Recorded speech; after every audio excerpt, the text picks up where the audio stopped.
दिल्ली के लोग अब डरने लगे हैं और दिल्ली से आकर के इस भील प्रदेश में आकर के कहने लगे हैं कि आओ हमारे साथ चलो। लेकिन भील प्रदेश ने बता दिया, इस अनुसूचित क्षेत्र ने बता दिया कि वो सारा का सारा इलाका भारत आदिवासी पार्टी के साथ में और किसी के साथ में नहीं है। साथियों, पिछले 75 सालों से कांग्रेस और बीजेपी ने आदिवासियों का शोषण किया है। आप याद रख के देख लीजिए, आप उठा करके देखिए इतिहास कि किस तरीके से आदिवासियों के साथ ज्यादती हुई है। लगातार पूरे देश के भीतर आदिवासियों का शोषण किया गया। चाहे कांग्रेस की सरकार थी वह कांग्रेस ने किया, चाहे बीजेपी की सरकार थी वह बीजेपी ने किया था। यह भूलने की जरूरत नहीं है। इस देश के संविधान को लागे हुए लगभग 75 साल से ऊपर हो गया, लेकिन आदिवासी इलाकों में आज भी यह लगता है कि संविधान का कहीं आता पता नहीं है। पेशा कानून अनुसूचित 5 से लेकर के तमाम कानूनों की धज्जी उड़ाई जा रही है। ट्राइबल एडवाइजरी काउंसिल के हमारे प्रदेश अध्यक्ष बात कर रहे थे। आपको जानकर के हैरानी होगी कि ट्राइबल एडवाइजरी काउंसिल हमारी गहलोत सरकार ने गठन ही नहीं किया पिछले कई सालों से। इससे ज्यादा शर्मिंदगी की बात क्या हो सकती है? जो लोग कांग्रेस के बारे में सोचते हैं, जो कांग्रेस को वोट देते हैं, उनको सोचना चाहिए जो सरकार ट्राइबल एडवाइजरी काउंसिल नहीं बना सकती है उस सरकार को वोट देने का कोई मतलब नहीं। जहां केंद्र में बीजेपी है वहां उठा करके देखिए, अभी कुछ दिन पहले इस देश की नई पार्लियामेंट का उद्घाटन हुआ था। एक आदिवासी राष्ट्रपति जो कि महिला भी थी, उसको उद्घाटन कार्यक्रम में नहीं बुलाया गया। यह सिर्फ राष्ट्रपति का अपमान नहीं, इस देश का अपमान था और पूरे के पूरे आदिवासी समाज का अपमान रखा, जिसका मौका है अब हमारे पास बदला लेने का, याद रखिएगा। आदिवासी का पद कोई छोटा पद नहीं होता। इस देश का पहला नागरिक है, जब उसको नहीं बुलाया जाता है तो ये याद रखिएगा, ये हम सबका अपमान है। जो लोग इस जमीन पर बैठे हुए हैं, जो इस ग्राउंड में है, ग्राउंड के बाहर है, उन सबका यह अपमान था। एक महिला का अपमान किया। मैं माता और बहनों से कहना चाहता हूँ कि बीजेपी के लोग जो राष्ट्रपति का सम्मान नहीं कर सकते, एक महिला होने के नाते सम्मान नहीं कर सकते, ऐसे लोगों को वोट नहीं देना है, इस बार याद रखिए। हमने देखा मध्य प्रदेश के भीतर हमारे एक आदिवासी नौजवान सीढ़ियों पर बैठा हुआ था। बीजेपी का एक नेता आता है और उसके ऊपर पेशाब करके चला जाता है और वहां पर आदिवासी को न्याय नहीं मिला। ये मौका है आपके पास कि उस आदिवासी नौजवान को न्याय दिलाने का। बताइए, हाथ उठा करके न्याय दिलाओगे कि नहीं दिलाओगे? न्याय दिलाना है। बहन पूजा भील, जिसके टुकड़े कर कर करके एक पोटली में बांध के फेंक दिया, हाथ उठा करके बताइए बहन पूजा भील को न्याय दिलाओगे कि नहीं दिलाओगे? सिरोही के भीतर हमारे भाई कार्तिक भील को मार दिया गुंडों ने और उसको भी न्याय नहीं मिला। आज सिरोही की जनता से हम यहाँ से कह देना चाहते हैं, प्रतापगढ़ की धरती से, कि भाई तुम और तुम्हारा परिवार अकेला नहीं, पूरा प्रतापगढ़ आपके साथ है, आपको भी हम लोग न्याय दिलाएंगे। ये याद रखने की जरूरत है। पूरा का पूरा 5 साल उठा करके देख लिया कांग्रेस सरकार का क्या किया कांग्रेस ने। तो पहली बात तो नौकरियां निकली नहीं, जहां नौकरियां निकली वहां पेपर नहीं है।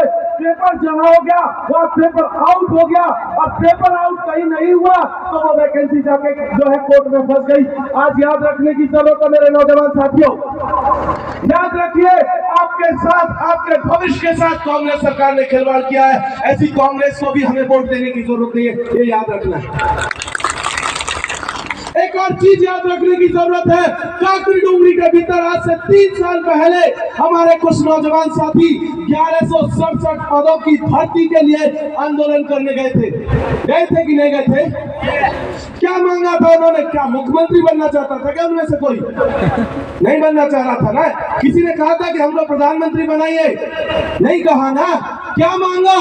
नौकरी। मिली क्या? गोली। और हुआ क्या? हमारे 2 लड़कों को गोली से मार दिया गया। मारा गया कि नहीं मारा गया? बताइए, कांग्रेस के लोग जब वोट मांगने आए तो पूछिएगा क्या उन दोनों लड़कों को जिंदा कर सकते हो? अगर कर सकते हो तो हम वोट देंगे, नहीं तो वोट नहीं देंगे। याद रखने की जरूरत है।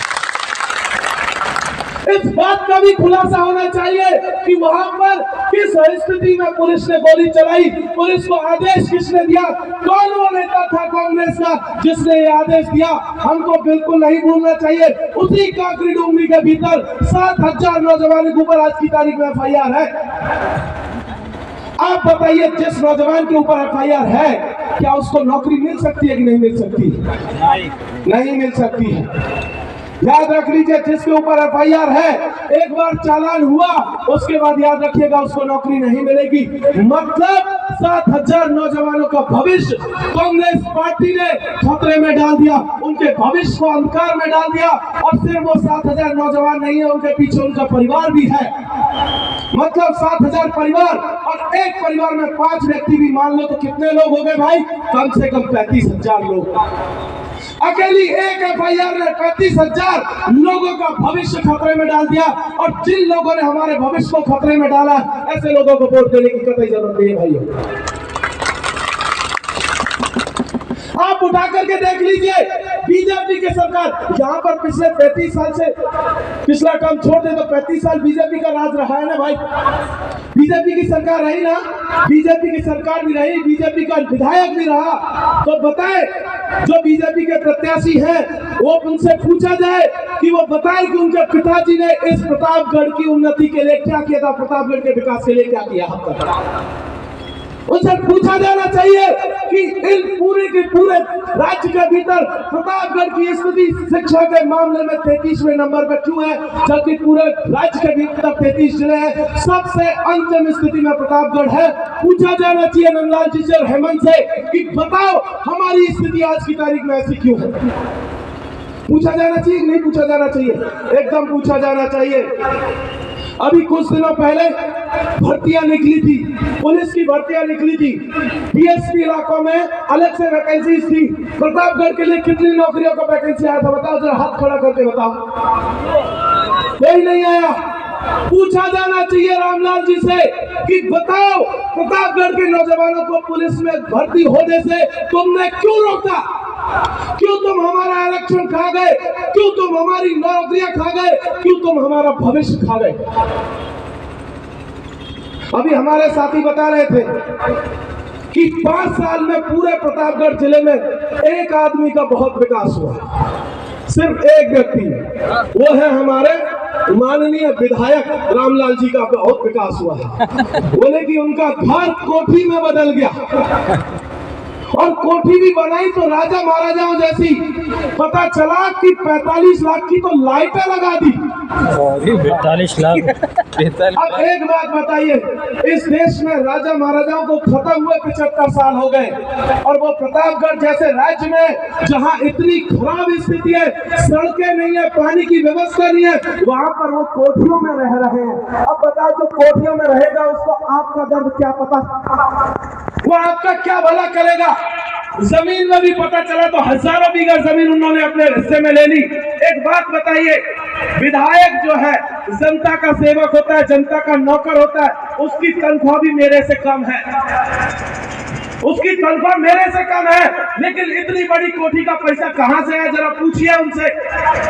वो बताए कि ये कोठी जमीन कहां से आई आपके पास, आपने कौन सी नौकरी की, ये कौन सी स्कीम थी जिससे आप इतने जो है पैसे वाले हो गए और हम सब गरीब हो गए। हमको भी बताइए भाई स्कीम, हम सबको बताइए, हम भी अमीर होना चाहते हैं, हमारे पास भी कोठी हो, हमारे पास भी जमीन हो, इसलिए पूछे जाने की जरूरत है। और प्रतापगढ़ को रामलाल जी ने, जो विधायक साहब उन्होंने, और पूर्व विधायक नंदलाल जी ने दरअसल एक अपने परिवार के लिए समेट करके रख दिया। उन्हीं के घर में सरपंच होंगे, उन्हीं के घर में जिला प्रमुख होंगे, उन्हीं के घर में बाकी पद होंगे कि नहीं होंगे। तो हम क्या किस लिए बैठे हुए हैं, किस लिए बैठे हुए हैं? तो अब एक बार कह देने की जरूरत है, रामलाल जी आपकी जरूरत नहीं है, नंदलाल जी आपकी भी जरूरत नहीं है, हेमंत आपकी भी जरूरत नहीं है, हम मांगीलाल भाई के पीछे पीछे अपना विकास खुद कर लेंगे। हमको अब तुम्हारी जरूरत नहीं है।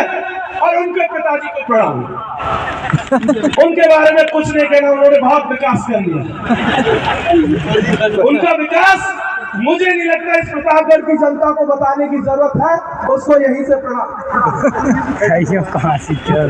लेकिन एक बात याद रखिएगा साथियों, ये वो लोग हैं एक नागनाथ है तो दूसरा सांपनाथ है, दोनों के दोनों जहरीले और दोनों को जिसने डसा है दोबारा पानी नहीं मांगा। इन्होंने प्रतापगढ़ की जनता में जो जहर डाला है, जिस तरीके की नफरती जहर डाला है, प्रतापगढ़ को इस राजस्थान के भीतर सबसे निचले पायदान पर लेकर के आ गए हैं। अब वक्त है बदलाव का और मंगू भाई के आगे पीछे चल चल करके हम प्रतापगढ़ को ऊपर तक लेकर के जाएंगे, ये यहाँ से कह देने की जरूरत है साथियों। हमारे बच्चों की जो नौजवान साथी स्कूल जाते, कॉलेज जाते, बताइए छात्रवृत्ति कब से नहीं आई है भाई? 3 साल से।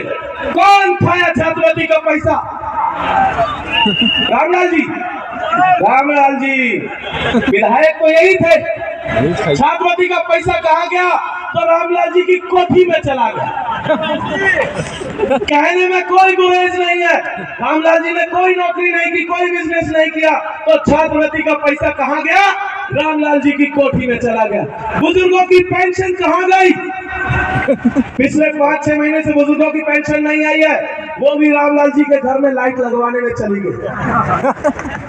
ठीक। और स्थिति यह है, वो कहते हैं कि हमें एक थैली दे रहे हैं, देख रहे होगे ना, एक थैली आती है, वो थैली बड़ी काम की है, वो थैली सिर्फ काम की, बाकी उसमें जो माल मटेरियल है वो कोई काम का नहीं है। सही बात। पता चला आटे में रेत डाल दिया, नमक में कुछ और मिला दिया, और जो मिर्ची का पैकेट आता है उसमें लकड़ी का बुरादा डाल दिया। अब एक बात बताइए, जो आदमी, जो पार्टी, जो सरकार नमक तक शुद्ध नहीं दे सकती है जनता को, वो हमारा क्या भला करेगी भाई? करेगी कोई भला?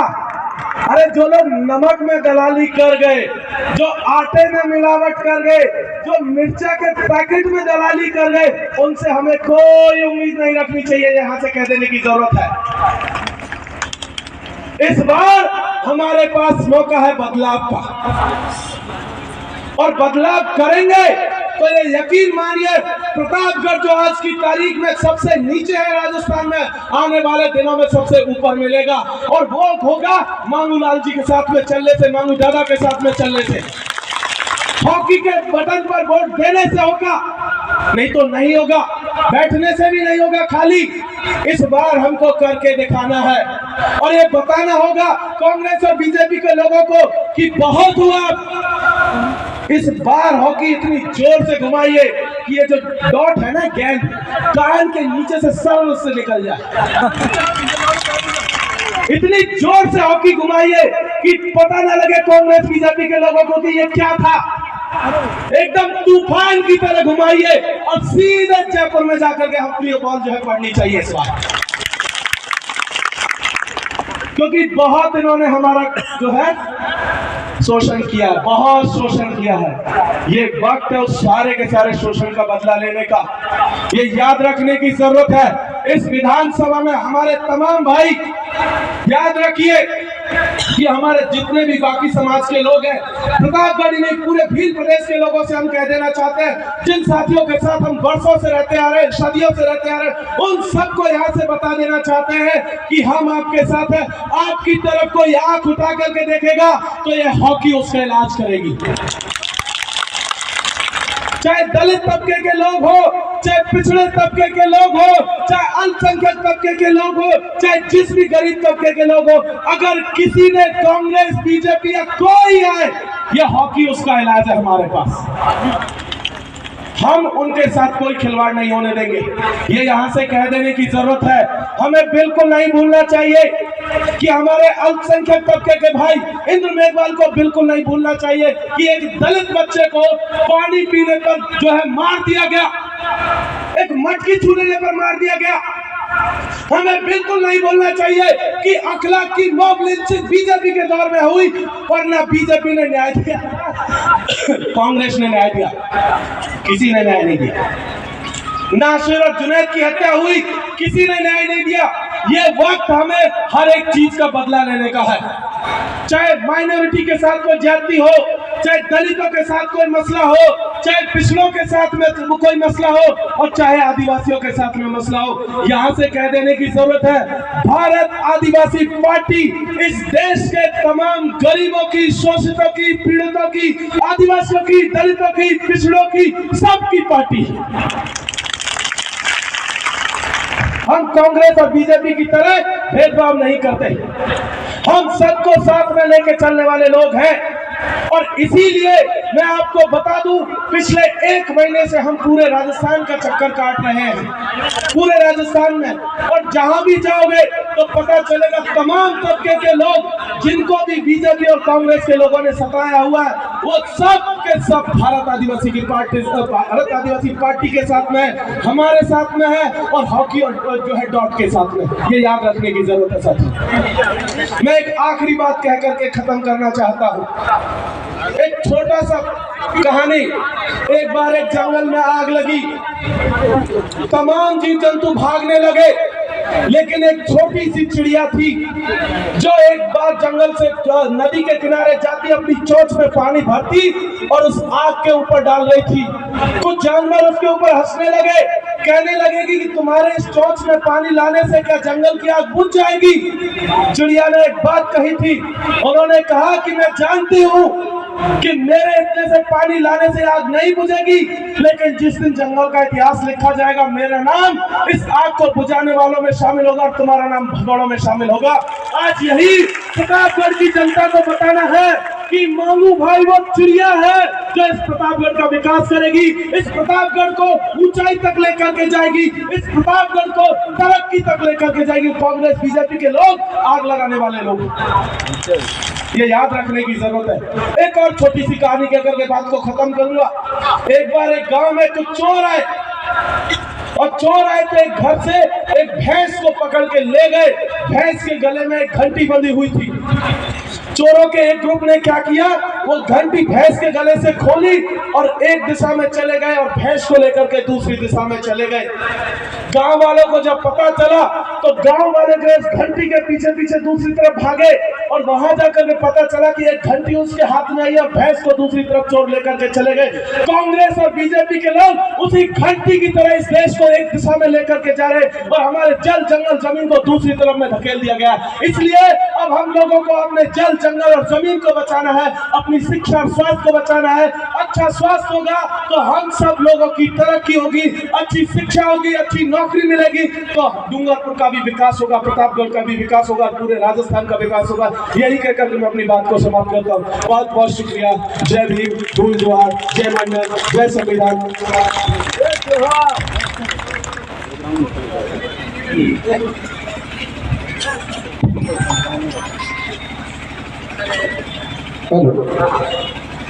घણા કોંગ્રેસ और बीजेपी वाला के थानी पहुंच कटे सके तो आज देखी थी बड़ी पहुंच दिल्ली तक हेगनी है, वास्तव में हेगनी है। तो फिर घरे जाकर कही जो कि हमारी पहुंच दिल्ली तक भी है। सभी नेता दिल्ली की लाई सको, हमारे को नहीं गई, हमारे भी है। तो कार्यक्रम की इसी कड़ी में भारत आदिवासी पार्टी के विधायक प्रत्याशी मांगीलाल जी नीनामा को आमंत्रित करता हूँ।